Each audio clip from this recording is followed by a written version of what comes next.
Hey, it's time for the Sunday Social Security Roundup. This is for the week of January 28th through Saturday, February 3rd. Okay, so the 28th was last Sunday. Pardon me, where are we at? As you can see, I'm in North Carolina still. And okay, on the 28th Sunday, in addition to having that roundup for the prior week, so we know what videos came out or tips came out that week, we also had a video share that described how sometimes if you are working part-time while you are pursuing a claim, or perhaps you've already prevailed and you're a beneficiary, and as you know, working part-time doesn't have to be a bad thing, and it can be a great way to enhance your income from Social Security disability with a little part-time paycheck. Obviously, there's a lot of criteria that goes into making that as risk-free as possible. And I think nothing is risk-free, but notably low in risk. And this video discussed how even if you're working under SGA, your part-time hours and the amount of them can still be really critical. So you don't want to ignore your part-time hour numbers simply because you're under SGA. Okay, then we had the Sunday roundup. On the 29th, that would be Monday. Yeah, we went over what are the exertional limits possible to be categorized as when the SSA is developing and assigning you an RFC, residual functional capacity. This is often seen by most people for the first time in their ALJ decision. It is actually in the file before then, but it's not made available to anybody, including the attorneys or the non-attorney reps, until one is appealed out of reconsideration into a request for hearing. And at that point, you can see what the lower levels of the SSA said about you, but not before then. They keep that very close to the vest. Even when they deny you, you can't see why when you appeal. So that's a little troublesome, that little aspect. But anyway, you want to know what the exertional levels are and what they mean, so you can kind of know what, with a little bit more research, of course, what RFC, exertional limitation, you need to be found at or below to have a chance of prevailing. Okay, that was what, the 29th Monday. Tuesday the 30th. Okay, this was about SGA and just the basics of what SGA is. I get a lot of questions about when it applies.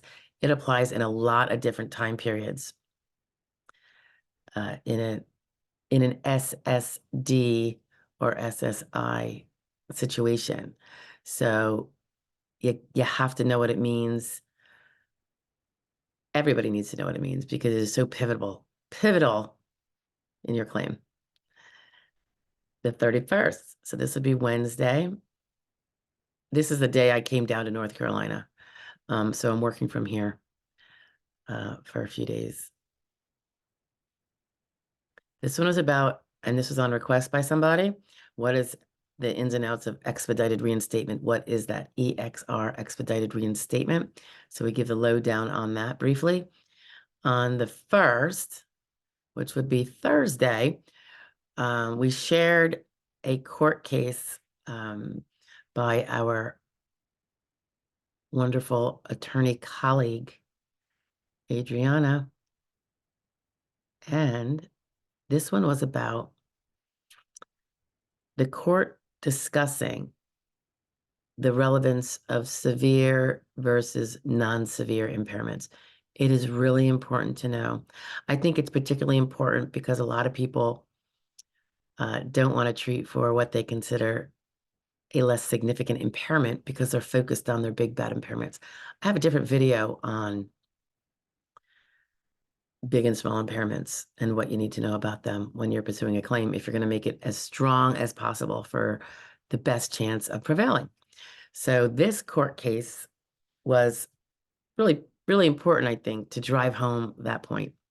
So that's a good one to see. That was on February 1st. So that was Thursday. Friday, all right, we had the fraud law review, came out a little late.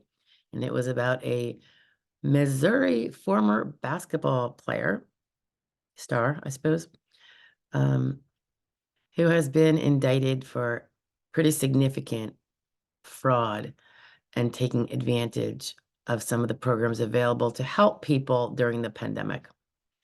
We're talking like hundreds of thousands of dollars. So take a look-see there. The person has not been convicted yet, just charged.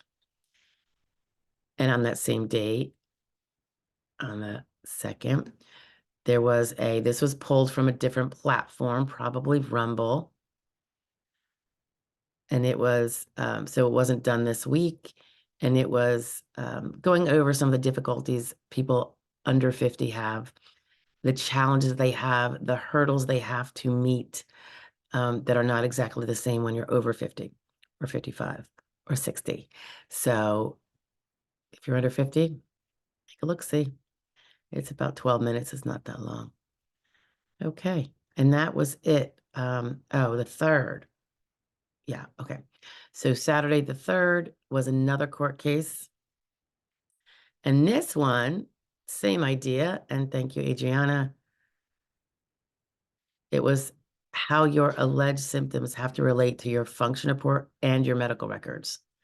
You have to have those all tied in. So you can't be simple about it, and you can't ignore the fact that they have to connect.